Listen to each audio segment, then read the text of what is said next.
करते हैं वहाँ से हमने कल छोड़ा था। मेथड्स ऑफ डेप्रिसिएशन जो है उनको हम डिस्कस करते हैं। हमारे पास कौन कौन से मेथड्स हैं और किस तरह से हम इन्हें क्या कर रहे होते हैं, कैलकुलेट कर रहे होते हैं। तो हमारे पास 4 मेथड्स हैं, तो 4 तरीक़ेकार हैं जिनसे हम क्या करते हैं, अपने डेप्रिसिएशन जो है वो रिकॉर्ड करते हैं। एक हमारे पास है स्ट्रेट लाइन मेथड, दूसरा है हमारे पास रिड्यूसिंग बैलेंस मेथड, तीसरा है हमारे पास सम ऑफ ईयर डिजिट्स मेथड और चौथा है हमारे पास मशीन आवर्स मेथड या यूनिट्स मेथड। इसका ना पास्ट पेपर में एक सवाल है, आगे जाके हम देखेंगे, that is Sputnik C limited. You can say that it is the best question जो आप मशीन और मेथड्स में कर रहे होते हैं। One of the best question है प्रैक्टिस के लिए। डिस्कस करते हैं वन बाय वन हमारे मेथड्स क्या हैं, कैसे लेके चलेंगे।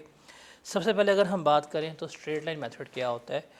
इसका सबसे बड़ा फीचर जो है स्ट्रेट लाइन मेथड का वो ये है कि आपकी डेप्रिसिएशन जो है वो हर साल क्या रहती है, सेम रहती है। वो क्या रहती है, हर साल आपके डेप्रिसिएशन जो है वो सेम रहती है, फ़िक्स रहती है, उसमें कोई किसी किस्म की तब्दीली नहीं आती। ये हम उन एसेट्स के ऊपर लगाते हैं जिनके बेनिफिट्स भी जो हैं वो क्या रहते हैं, हर साल कांस्टेंट रहते हैं, सेम रहते हैं। जैसे बिल्डिंग है तो बिल्डिंग क्या होगी आपकी, उसके बेनिफिट सेम है, आपको उसको जो डेप्रिशिएट भी है वो क्या करेंगे, इस मेथड से करेंगे। फॉर्मूला क्या होता है इसका, cost minus residual value, divide करेंगे आप यूज़फुल लाइफ के ऊपर, तो आपके पास क्या आ जाएगी, डेप्रिसिएशन जो है आ रही होती है। या ऑन अदर हैंड आप क्या कर सकते हैं, आप इसका रेट भी फाइंड आउट कर सकते हैं। वो होगा 1 over useful life multiply by 100, तो आपके पास क्या आएगा, आपके पास परसेंटेज रेट आ जाएगा कि क्या इसका रेट बनता है।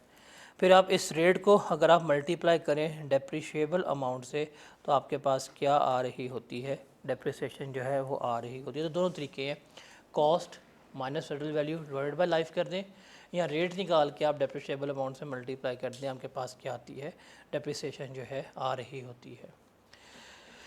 एग्जांपल देखते हैं इसकी।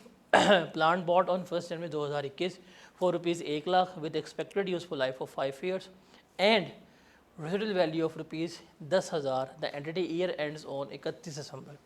रिक्वायरमेंट है, under the straight line method calculate the amount of annual depreciation along with the carrying amount along with the cumulative depreciation for the year ended 2021 से लेके 2025 तक के लिए हमने फाइंड आउट करनी है।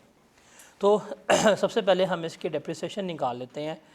फॉर्मूला है cost minus scrap value divided by life, मेरे पास क्या आ जाएगी, डेप्रिसिएशन आ जाएगी।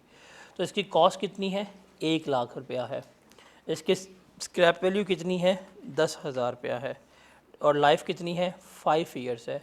तो बताएं कितनी आती है, 18,000।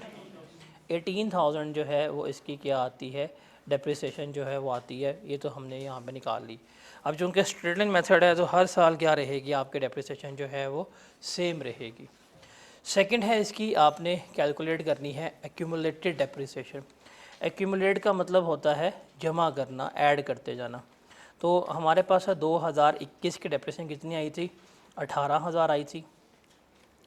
अगर हम 2022 की डेप्रिसिएशन देखें एक्यूमुलेटेड, तो पिछली 18,000 और इस साल की भी हमने लिखी कितनी, 18,000 करेंगे तो कितनी आ जाएगी, 36,000 आ जाएगी। 2023 में अगर देखें तो 2023 की डेप्रिसिएशन कितनी है हमारे पास, 18,000, और पिछली 2 सालों में कितनी है हमारे पास, 36,000 है। कितनी बनेगी, 54,000 जो है वो बन रही होगी। 2024 की अगर आप देखें डेप्रिसिएशन कितनी आएगी, 18,000, और लास्ट कितनी चल रही है हमारे पास, 54 चल रही है। जमा करें कितनी बनेगी, 72,000 बन रही होगी। और 2025 की अगर डेप्रिसिएशन देखें तो इस साल ये कितनी आई, 18,000, लास्ट ईयर कितनी आ रही है, 72,000। जमा करें कितना आ रहेगा, 90,000 जो है वो आ रही होगी। अब देखें, जब हम इसको अगर डेप्रिशिएबल अमाउंट निकालें तो कितनी थी, 1 लाख कॉस्ट थी, उसमें से 10,000 हमने स्क्रैप वैल्यू लेस की, डेप्रिशिएबल अमाउंट मेरी कितनी थी, 90,000 थी। तो आप देखें हमने 90 को क्या किया, टोटल डेप्रिशिएट कर रहे होते हैं। और अगर आप इसकी कैरिंग वैल्यू निकालना चाहें तो उसका फॉर्मूला होता है कॉस्ट माइनस एक्यूमुलेटेड डेप्रिसिएशन। 21 की अगर हम निकालें तो मेरी कॉस्ट जो है वो तो 1 लाख है, 21 की डेप्रिसिएशन कितनी है एक्यूमुलेटेड 18,000 है, तो कितनी आएगी 82,000 जो है वो बनेगी कैरिंग वैल्यू। अगर हम 22 की बात करें वो कितनी है 1 लाख है और एक्यूमुलेटेड डेप्रिसिएशन कितनी है 36,000 है, कितनी बनेगी 64,000 जो है वो कैरिंग वैल्यू बनेगी। अगर हम 2023 की बात करें तो 1 लाख मेरी कॉस्ट है और कितनी है 54, तो ये कितनी बनेगी 46,000 जो है वो बनेगी। अब 2024 की अगर बात करें तो मेरे पास कॉस्ट कितनी थी 1 लाख, 2024 की एक्यूमुलेटेड डेप्रिसिएशन कितनी है 72,000, क्या जवाब आएगा 28,000। और 2025 की अगर आप बात करें 1 लाख माइनस 90,000, आंसर क्या आएगा 10,000। आप देखें at the end of the life हमारी लाइफ क्या थी 5 ईयर्स थी, 5 सालों के बाद जो कैरिंग वैल्यू आई है वो कितनी आई है 10,000, और वही किसके बराबर है स्क्रैप वैल्यू के। तो जो हम स्क्रैप वैल्यू डिटर्मिन करते हैं वो ऑलमोस्ट हमारी जो रेजिडुअल वैल्यू है उसके बराबर ही निकल रही होती है at the end of the life. Clear है ये? इसको सॉल्व करें, इसको अगर नोट करने कर लें जल्दी से, फिर अगला सवाल सॉल्व करते हैं।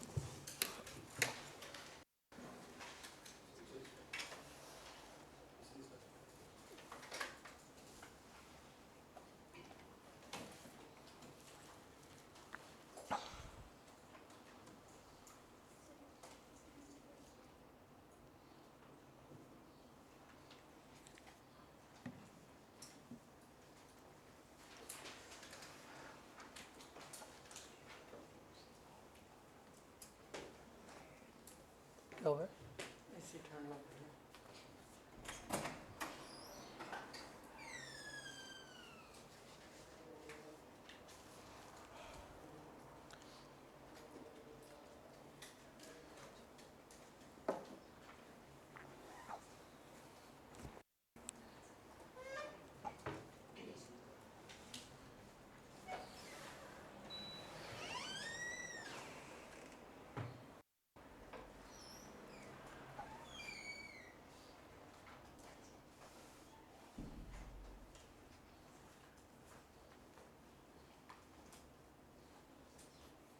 कर लिया, इसको भी देख लिया,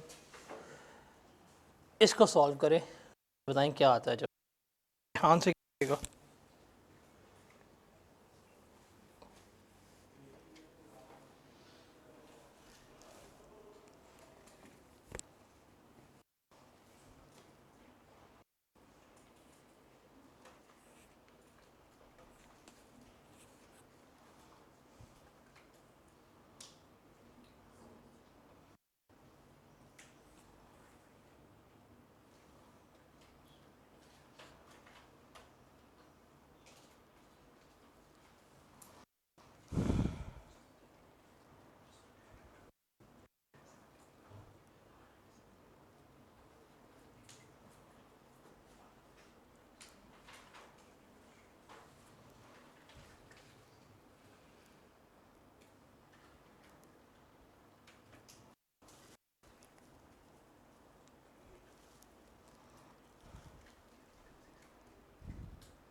बताएं कितनी डेप्रिसिएशन आई है,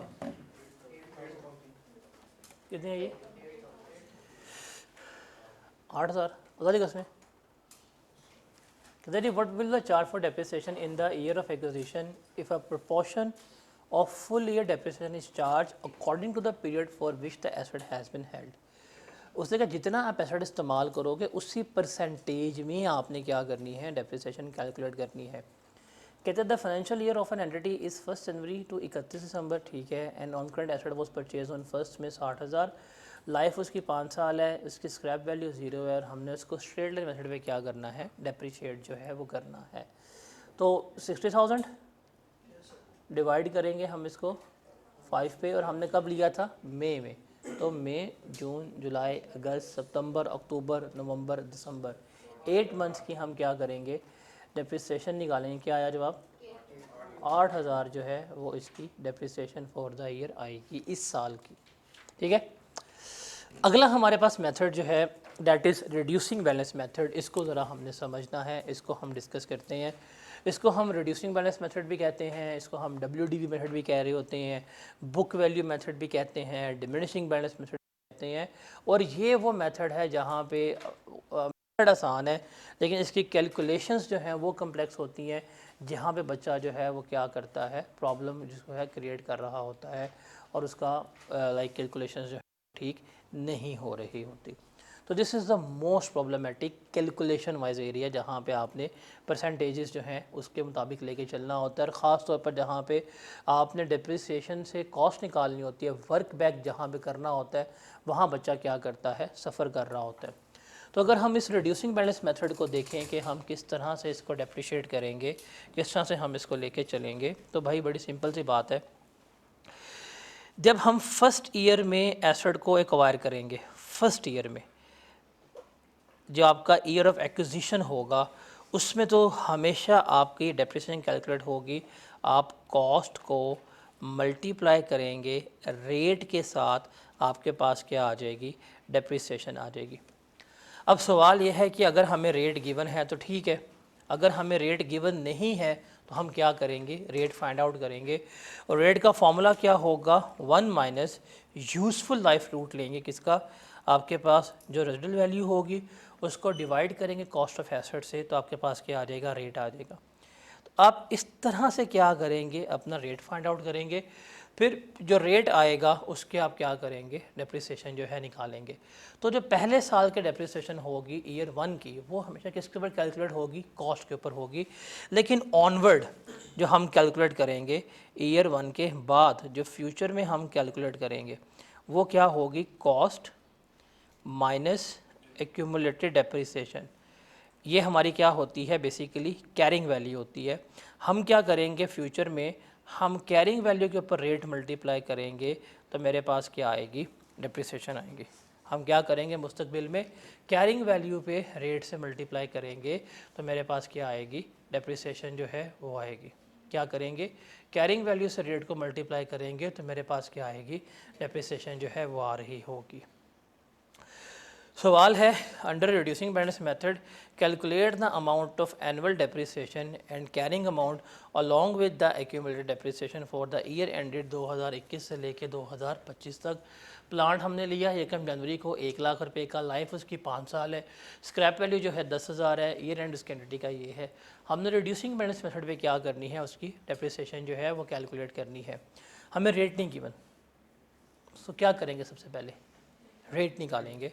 तो फॉर्मूला क्या है रेट का, 1 माइनस अंडर रूट लेंगे, लाइफ कितनी है 5 साल, तो ये 5th आ जाएगा। स्क्रैप वैल्यू कितनी है 10,000, कॉस्ट कितनी है 1 लाख है। मुझे बताएं क्या इसका रेट आता है, 36.9। हम 36.9 नहीं लिखते हैं, हम राउंड ऑफ नहीं करेंगे। 36.9% जो है वो आपका क्या आया, डेप्रिसिएशन का रेट जो है वो आ रहा है। ठीक हो गया। अब हम क्या करते हैं, डेप्रिसिएशन अपनी कैलकुलेट करते हैं। 2021 की अगर हम डेप्रिसिएशन निकालें, 1 लाख रुपए का मेरा एसेट था, रेट मेरे पास कितना आया है 36.9%। क्या जवाब आता है, तो मुझे भी पता है वैसे, अगले साल का बताएं, 2022 का। अब हमारे पास कॉस्ट है वो कितनी है 1 लाख, इसकी लास्ट ईयर की डेप्रिसिएशन हमने लेस की, मेरे पास बताएं बुक वैल्यू कितनी आएगी? 53,100, 53 ओए 63, 63,100 इसकी कैरिंग वैल्यू आई। इसके ऊपर आप रेट लगाएं 36.9%। क्या जवाब आता है?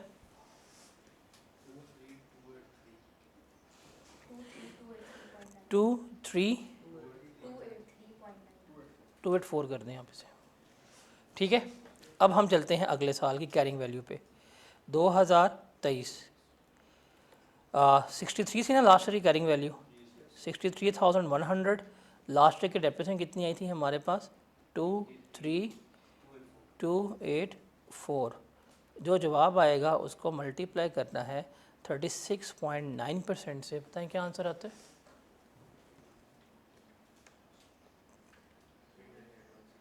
कितना? ओ भाई कुछ तो कर ले ज़िंदगी में। क्या आया है? 14692 पॉइंट, तो आप इसको 92 ही कर ले, राउंड ऑफ की जरूरत नहीं है। अब हम आते हैं 2024 में। हमारे पास कैरिंग वैल्यू कितनी आई थी? 3981। इसमें से लास्ट ईयर की डेप्रिसिएशन लेस की 14692। क्या आता है आंसर? कैरिंग वैल्यू बताएं। 25124, ये कैरिंग वैल्यू है इस साल की। इसके ऊपर रेट मल्टीप्लाई करें 36.9%। क्या आता है आंसर? 927 927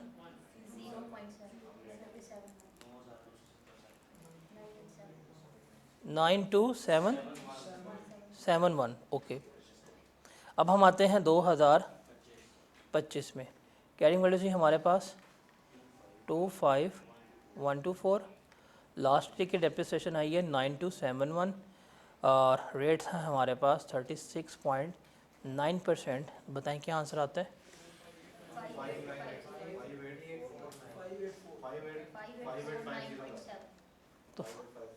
5850 कर दें, आपके पास आ गई 5850। क्लियर है? अब मुझे बताएं कैरिंग वैल्यूज़ की एट द एंड कितनी आ रही है। ये क्या था? 25,124 में से 927 लेस के क्या आता है आंसर? 15,800। इसमें से 5850 लेस में कितना आता है? अप्रॉक्सीमेटली 10,000 ही आनी चाहिए, नियर टू 10,004 पे। वो राउंड ऑफ का एरर है जो हमारा पॉइंट्स में आ रहा था। तो बेशक आप देखिए स्ट्रेट लाइन मेथड हो, आपके सामने अगर रिड्यूसिंग बैलेंस मेथड है, at the end of the life जो आपकी स्क्रैप वैल्यू है, आपकी कैरिंग वैल्यू जो है वो उसके बराबर ही आ रही होती है। ठीक है, तो इसको नोट करें। अब मैं आपको इस पर ज़रा घुमाता हूँ। अब मैं ज़रा आप लोगों से कॉस्ट फाइंड आउट करवाता हूँ एक रैंडम डाटा दे के।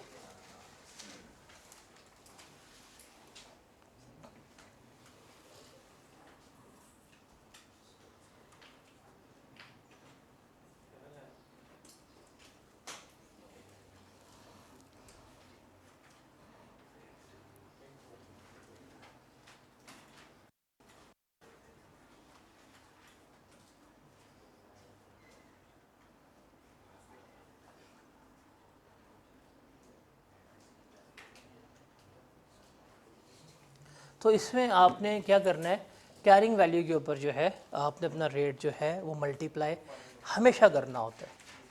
अगर रेट गिवन है तो ठीक है, अगर रेट गिवन नहीं है तो हम क्या कर लेंगे, रेट अपना फाइंड आउट कर लेंगे। डन हो गया? तो सिर्फ पहला साल ऐसा होता है जिसके ऊपर हम कॉस्ट के ऊपर रेट लगाते हैं, उसके बाद हमेशा हम किस पे लगाते हैं, कैरिंग वैल्यू के ऊपर रेट लगा रहे होते हैं। जल्दी नोट करना है, जिसका रह गया कर ले, फिर हम आगे ज़रा मूव करें। आगे हम ज़रा वर्किंग बैक थोड़ी सी करते हैं इसकी।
क्लियर है ये? अब इसमें सबसे ज़्यादा कम्प्लेक्सिटी जो आती है वो वर्किंग बैग की आती है। तो इसका तो मुझे जवाब बताएं क्या आता है, इसका जवाब बताएं।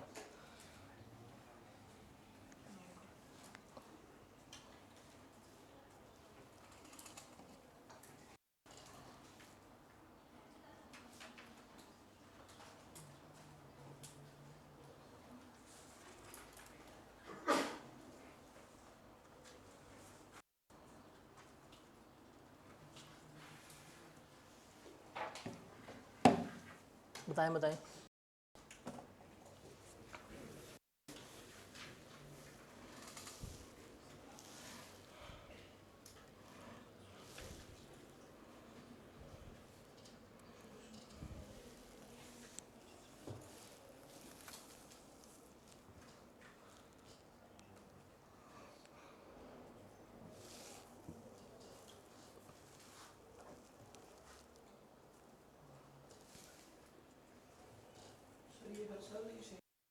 नहीं, ये हर साल चेंज होती है, ये डिक्रीज़ होती है। अगर आप इसका जवाब देखें पहले वाले में कितनी थी, पहले साल की 36,900 थी, फिर 2384 हुई, फिर 14692, फिर 9271, फिर एंड पे कितनी 5,650। तो हर साल ये डिक्रीज़ होती है, इसलिए इसको हम डिमिनिशिंग बैलेंस भी कहते हैं कि आपकी डेप्रिसिएशन क्या हो रही है, हर साल डिक्रीज़। और ये हम उन एसेट्स पे लगाते हैं जिनकी एफिशिएंसी डिक्रीज़ हो रही है। आप एक नई मशीन लेके आते हैं, वो स्टार्टिंग पे बड़े ज़्यादा अच्छे प्रोडक्ट्स बनाएगी, तो उसको हम ज़्यादा अप्रिशिएट करेंगे। जैसे जैसे पुरानी होती रहेगी तो उसकी मैन्युफैक्चरिंग कैपेसिटी कम होती रहेगी, हम उसे क्या करेंगे, रेट कांस्टेंट है, रेट चेंज नहीं होगा, बाकी सब कुछ जो है वो क्या होगा, इसमें तब्दील हो रहा होगा। बताइए नहीं क्या आता है इसका आंसर, 16, 12 और 9,000 आता है। चलें जी, हमारा एक एसेट है, जस्ट टेक एन एग्जांपल, उसकी कैरिंग वैल्यू है 36,925 ऑन 1 जनवरी 2005। एक एसेट है, क्या कैरिंग वैल्यू है 36,925। मैंने कॉस्ट नहीं लिखी, मैंने क्या लिखी है, कैरिंग वैल्यू, मतलब एक्यूमुलेटेड डेप्रिसिएशन लेस होने के बाद। आपका डेप्रिसिएशन रेट जो है वो है 15%। WDV आपका मेथड है। एसेट आपने परचेज किया था ऑन 1 जनवरी 2020। हमने इसकी कॉस्ट फाइंड आउट करनी है, ज़रा निकालते हैं। 15% रेट है, हमने इसकी कॉस्ट फाइंड आउट करनी है। इसमें तो रेलेवेंट ही नहीं है, जब रेट गिवन है तो क्या करनी है, क्यों करनी है, हमें सिर्फ क्या चाहिए, कॉस्ट चाहिए। बताएं, ये है वो एरिया यहाँ पे वो सवाल में मिक्स करते हैं। वो आपको कैरिंग वैल्यू गिवन करके कॉस्ट निकलवाता है और बाद में क्या करवाता है, वो डिस्पोज करवाना होता है। तो यहाँ पे आप कहते हैं इस मेथड की कम्प्लेक्सिटीज़ जो है वो इन्वॉल्व होती है। ज़रा ट्राई करें, हाँ ये सिंपल मैथमेटिक्स है, अगर आप उसको इन्वॉल्व करते हैं आपका आराम से हो जाएगा। क्या ये कॉस्ट,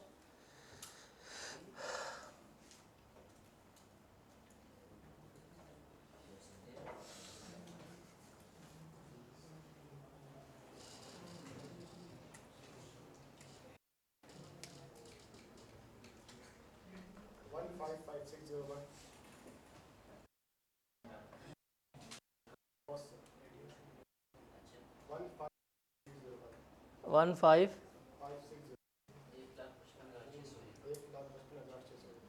1,55,601।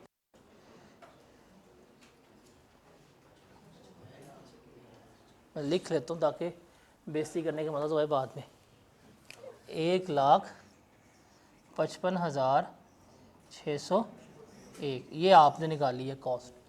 बाकी अवाम भी ट्राई करें क्या है।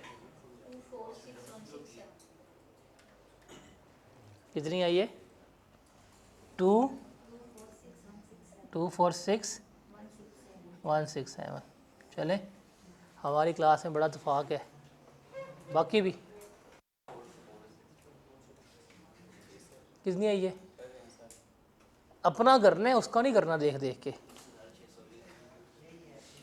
कितनी आई है? 4 2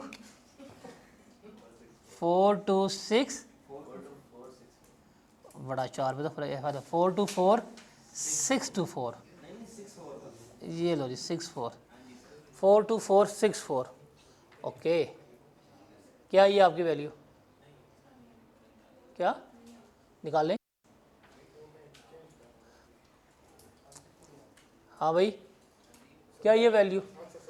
सब्र करना ना ना, यू टर्न लाओ नहीं है हमारी क्लास में ना। मैं मान ही नहीं रहा, मैं मान लिख लिया, मैंने 3 आंसर लिख लिए हैं।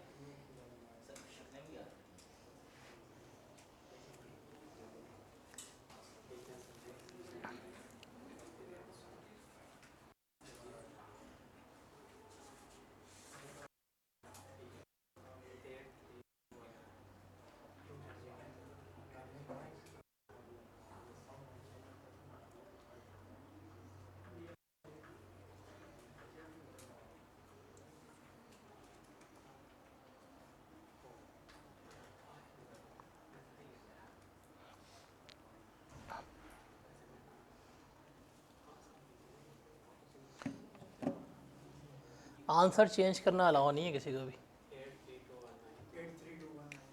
ओहो, 2 लोगों का जवाब मैच कर दिया। 83219, ये है 2 लोगों का जवाब। हाँ भी, क्या जवाब आया है? 74,000। माशाल्लाह, एक और, जितने बच्चे हैं उतने जवाब। चले जी, एक और जवाब आ गया। हाँ भी मुनीर, क्या जवाब आया है? क्या? 74, साथ वाले का, उसका तुम्हारे वाले आना है ना? वो मुझे आज भी याद है, 19 के वर्ल्ड कप में कॉन्फ्रेंस, विराट कोहली आधा घंटा बोलते हैं, एंड पे सरफराज, सेम कहानी ख़त्म। क्या आंसर आया आपका? अच्छा, कैलकुलेटर तुझे धोखा दे रहा क्या?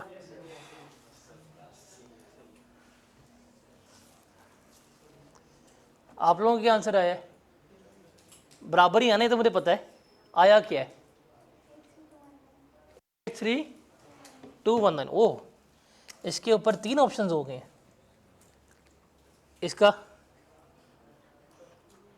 जल्दी करें, जल्दी करें, जल्दी करें। आपका क्या आया है? 42464। चलो, इसके भी 2 हो गए। देखते हैं, कोई नया जवाब, कोई नया ऑप्शन किसी का है तो बताए।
अभी तक कैलकुलेटर काम नहीं कर रहा।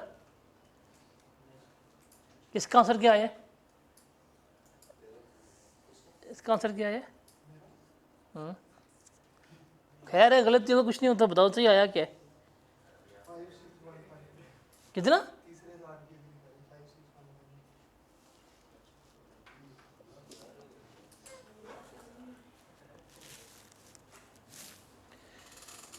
क्या आंसर आपका आया 42464।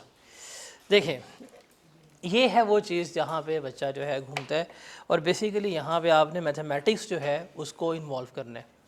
देखिए उसने आपको दी है कैरिंग वैल्यू, तो what is the meaning of carrying value? कि कैरिंग वैल्यू यहाँ पे शो कर रही है 85% को शो कर रही है। अगर आप इसको शॉर्टकट अगर आप मैथमेटिकली करते हैं तो ये 36925 जो है ये 85% है।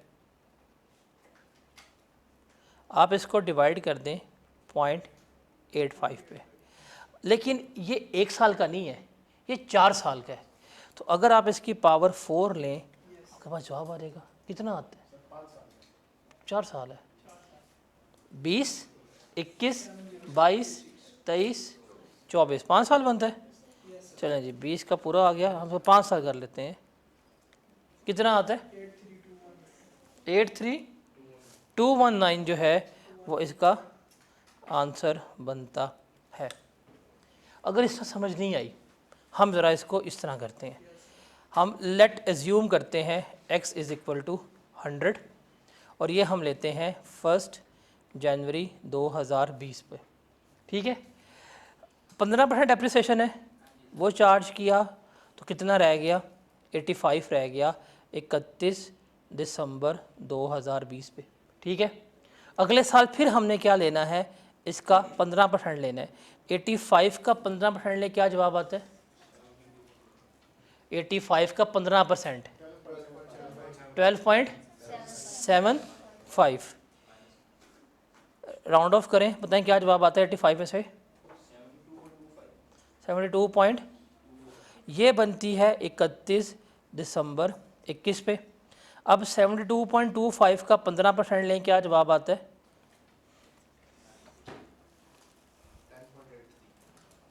72.25 का 15% लें, क्या जवाब आता है? 10.83। आप इसको करें तो आपके पास आ जाएगी कैरिंग वैल्यू 31 दिसंबर 2022 पे। कितनी आती है? 61.4 के पास 0 है, 4 के पास 1 है ना, तो 41 लिखवाए ना। अब इसका आप 15% लें तो आपके पास कैरिंग वैल्यू आ जाएगी 31 दिसंबर 2023 पे 9.21। लेस करें कितना बनता है? 61.41 माइनस 9.21 कितना बना?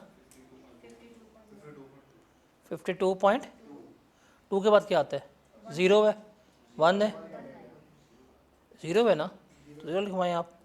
अब है आपके अगले साल की आएगी 52.20, इसका 15% लें, क्या जवाब आता है?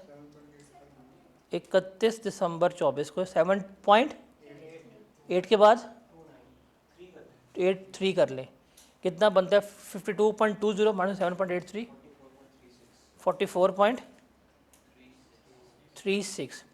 इसका मतलब अगर आप इस तरह देखते हैं कि अगर आपने 100 रुपये की चीज़ ली होती, आप उसको 15% से डेप्रिक कम करते तो पहले साल कितनी रहनी थी? 85 रहनी थी।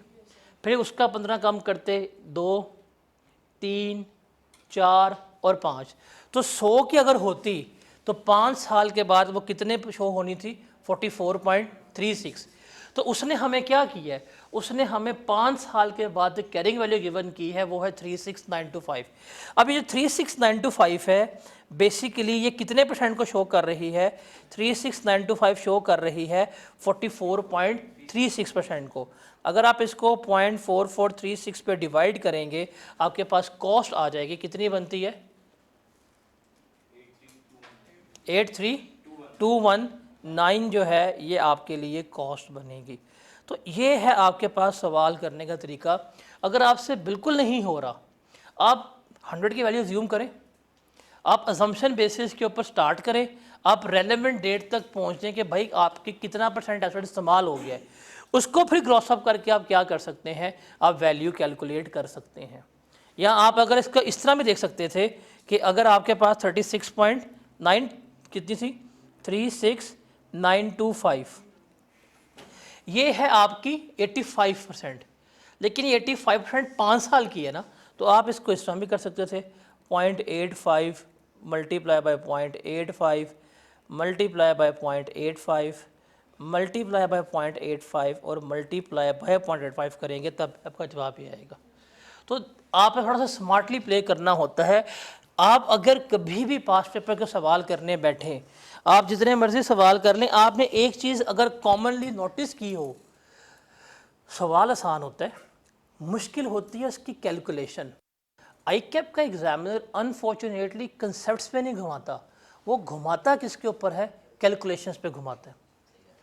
आप हिस्टोरिकली जितने मर्जी सवाल उठा के देख लें, देखें आपको एक असूल बता दिया है कि भाई हमने रेट लगाना है किसके ऊपर, कैरिंग वैल्यू के ऊपर।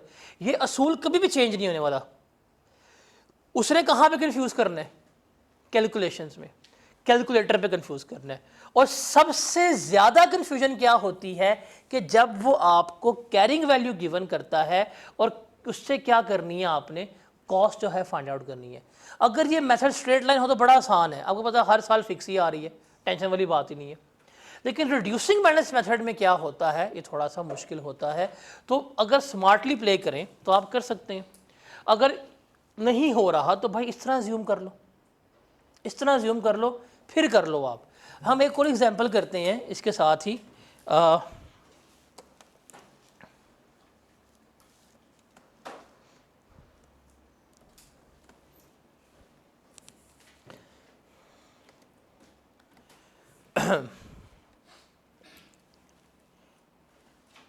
कैरिंग वैल्यू है हमारे पास 50,000,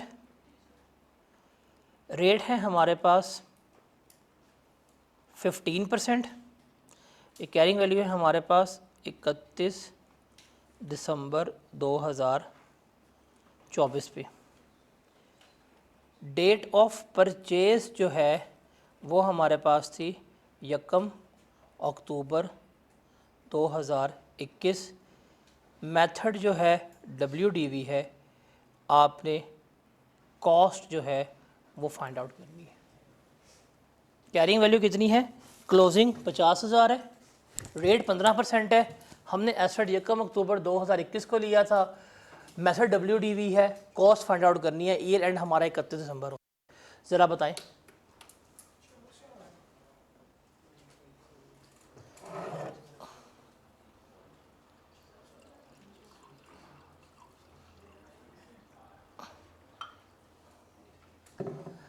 अब इस शॉर्टकट लगाएंगे गलत हो जाएगा, अब इसमें शॉर्टकट लग नहीं सकता, क्योंकि इसमें पहले साल क्या है, टाइम फ्रैक्शन जो है वो इन्वॉल्व हो रही है। अगर आप इसको करेंगे शॉर्टकट पे पक्का गलत, वहाँ पे लग सकती थी बिकॉज वहाँ पे एसेट पूरे साल अवेलेबल था। यहाँ पे अगर देखें तो 2021 में एसेट कितना अवेलेबल है, अक्टूबर नवंबर दिसंबर, 3 महीने, 22 में पूरा है, 23 में पूरा है, 24 में पूरा है। इसका मतलब ये 3.25 ईयर्स जो है वो हमारे पास एसेट्स जो है वो मौजूद रहा है।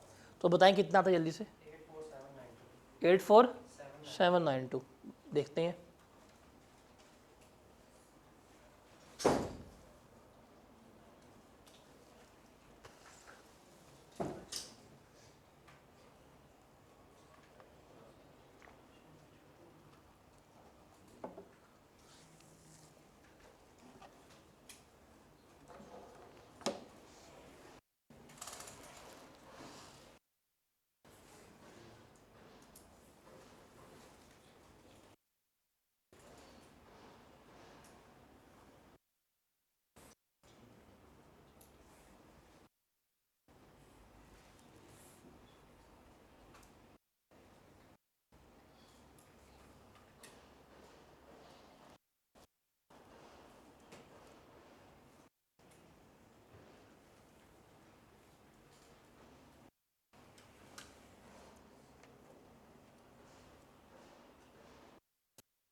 हाँ जी, क्या आया आंसर?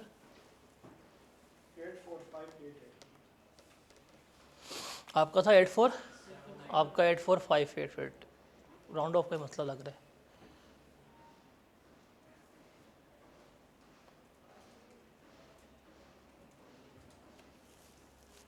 देखें ना, आप आराम से इसको सॉल्व करें। आप एज्यूम करें 100 थी वैल्यू, आपने कब लिया था? यकम अक्टूबर 21 को। तो आपको चाहिए पहली वैल्यू 31 दिसंबर 21 के ऊपर रेट मल्टीप्लाई करना है। 15% है, तो आप देखिए 100 इंटू 15% इंटू 3/12, बिकॉज अक्टूबर नवंबर दिसंबर है। तो आप इसको 3/12 करें, क्या आता है आंसर? कितना? 3 तो पहले साल की डेप्रिसिएशन ये बनती है, कितना बचा? 96.25। अब इसको आप डेप्रिशिएट करेंगे 15% के हिसाब से। 31 दिसंबर 2022 को आप 96.25 का 15% लेके आते हैं आंसर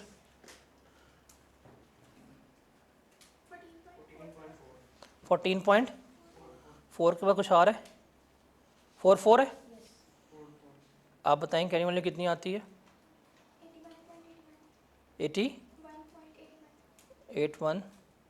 अब हम आ जाते हैं 31 दिसंबर 2023 पे। 81.81 का 15% लें कितना बनता है? 12.27। बताएं कितनी आती है? 69.54। अब आप निकाल लें 31 दिसंबर 24 पे, इसका 15% लें 69.54 का 10.43। लेस कराएं कितना आता है? 69.54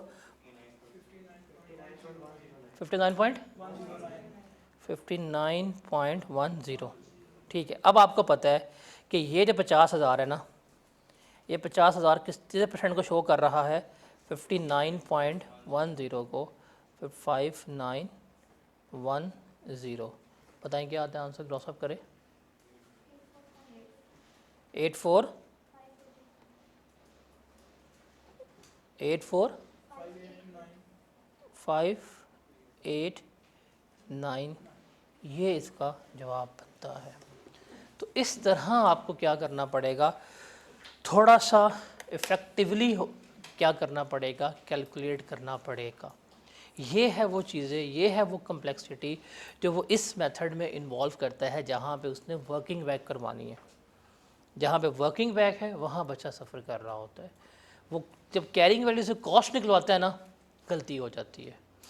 तो यहाँ पे आपने करना है। अगर आपसे नहीं हो रहा, शॉर्टकट नहीं लग रही, तो भाई सही करना इंपॉर्टेंट है।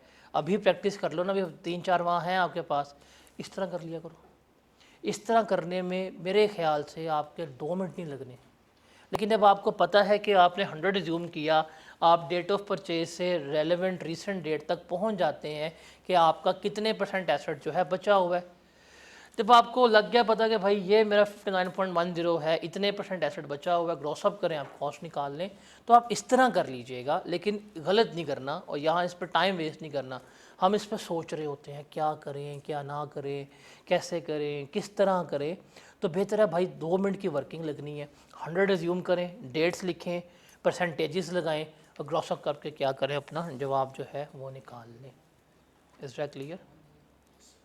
समझ लगी? तो इसमें ये कम्प्लेक्सिटी जो है एग्जामिनर भाई साहब ने इन्वॉल्व की होती है। ठीक है, हम इसको जो वाइंड अप करते हैं आज। कल हम रिमेनिंग 2 मेथड्स ऑफ डेप्रिसिएशन, कुछ सवाल, और अगर कल टाइम बचा तो कल हम अपना फिर डिस्पोजल जो है वो आज शुरू करेंगे। Disposal is the first topic you can say that जो FR1 से रिलेट करता है। अभी तो आप सारे डिस्कस वो कर रहे हैं जो PRC में ITA वगैरह में होता है, बट इवन दैट जो PRC में चीज़ें आप डिस्कस कर रहे हैं और आप लोग इस कैलकुलेशन में फंस रहे हैं, तो थोड़ा सा इसको देख के आइएगा। आपका सिर्फ आज यही है कि जो हमने काम किया, मैं आपसे 1 मिनट मैं आपको होमवर्क देता हूँ, सब्र करें सब्र करें। ऐसी की तैसी तुम लोगों की ये सवाल की तस्वीर ले लें। डियाना लीजिस कंपनी, ये आपका सवाल है, ये आपका होमवर्क है, ये आप लोगों ने प्रैक्टिस करके लाना है। एक ये डियाना लीजिस कंपनी, एक ये सवाल है आपका,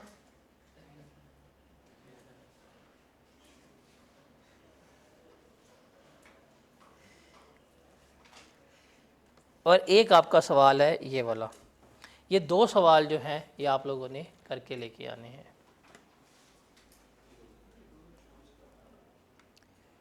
ठीक है, ले ले भाई, ले ले। तो ये दो सवाल आप लोगों ने करके लेके आने हैं, ये आपका होमवर्क है। कल हम अपने रिमेनिंग मेथड्स करके और हम इनको डिस्कस आउट करके जो आप सवाल करके लाए होंगे, then we will move forward toward disposal. Disposal जो सबसे प्रॉब्लमेटिक एरिया आता है वो डिस्पोजल, WDV और रिवर्स बैक, ये तीन चीज़ें सबसे मुश्किल इस चैप्टर की, जहाँ कैलकुलेशन है डिस्पोजल, WDV मेथड और वर्क बैक करना हो, जहाँ सबसे ज़्यादा क्या होती हैं आपके मिस्टेक्स हो रही होती हैं। ठीक है जी, कल मिलते हैं, ये दो सवाल लाजमी करके आइएगा। अल्लाह।